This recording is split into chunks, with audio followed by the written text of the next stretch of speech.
reactant A converts to product D through the given mechanism, okay, with the net evolution of heat. net जो है overall heat evolve कर रही है, यानी del H क्या है, लेस देन जीरो। कुल मिला के ये एक्सोथर्मिक रिएक्शन है ओवरऑल, ठीक है। तो अब इसमें अगर आप गौर से देखोगे, क्योंकि एक मल्टी स्टेप रिएक्शन है, ग्राफ पूछा हुआ है, तो ए से आप पहले आ रहे हो बी में, फिर बी से सी में आ रहे हो, एंड सी से फिर डी में आ रहे हो। अब इसने कहा है जो इंफॉर्मेशन दी, ए टू बी ये है स्लो रिएक्शन, और बाकी की दोनों जो रिएक्शंस हैं वे है फास्ट।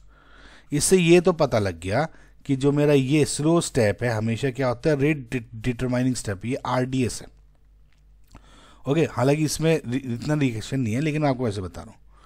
अब ये है डेल एच पॉजिटिव, तो ये एंडोथर्मिक रिएक्शन है, बाकी की एक्सोथर्मिक रिएक्शन है, दोनों की दोनों, यानी del H less than zero. समझ में?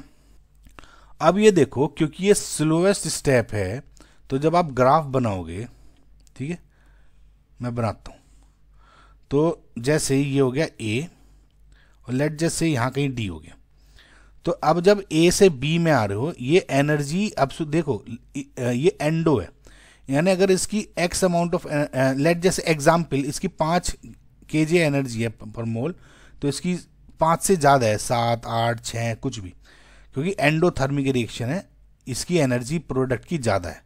समझ में? तो अगर मैं यहाँ से स्टार्ट कर रहा हूँ और ये स्लोएस्ट स्टेप है, तो ये चोच यहाँ आई और ये यहाँ पे कहीं रुका बी, ठीक है।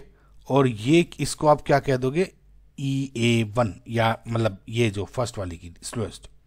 अब क्योंकि ये भी स्लोएस्ट थी, बाकी के जो भी हैं, ये जो भी ये चोट सी बनेगी इससे कम ही बनेगी, क्योंकि जल्दी हो रही है। अगेन अब बी से सी पे आ रहे हैं, एक्सो है, तो यानी सी की एनर्जी बी से कम है, तो ये बी से नीचे आएगा, तो लेट जस्ट, और प्लस फास्टर भी है, तो इससे चोच कम होगी, ये कहीं यहाँ आ गया। समझ में आ गया कैसे देखते हैं? And same goes for C to D. अब और एक्सो यानी डी की एनर्जी इससे भी कम है, तो ऐसे डी नीचे, ये नीचे है ना। अच्छा, बहुत स्टूडेंट्स को कंफ्यूज हो सकता है कि ये वाली जो ये है, मैंने इससे ऊपर क्यों नहीं ली, मतलब अगर मैं ये डायरेक्शन ऐसी है और ये है, तो हो सकता था इसको ऐसे भी ले सकता था, इट इज़ ऑल्सो पॉसिबल। तो ये दिक्कत नहीं है, बस अपने ऑप्शंस को देखने।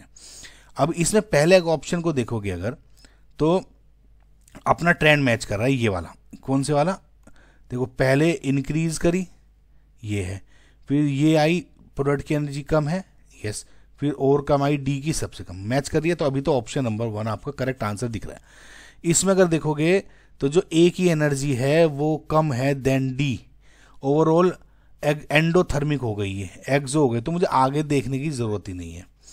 इसमें ए की डी कम है, लेकिन देखो इसमें ये स्लोएस्ट स्टेप नहीं दिख रहा है, क्योंकि चोंच कम है, ये कहीं ऐसे कुछ होनी चाहिए थी, तब शायद ये ऑप्शन की कैटेगरी में आ सकता था, लेकिन अभी नहीं है। समझ में आया? सिमिलरली इसमें ये ए कम है, एंडो हो जाएगी, ये कम है। तो आई होप गाइज आपको समझ में आया होगा। ये वाला इन्होंने कंसिडर ही नहीं किया, सिंपल यही ऑप्शन बना दिया। तो option number 1 is your correct answer.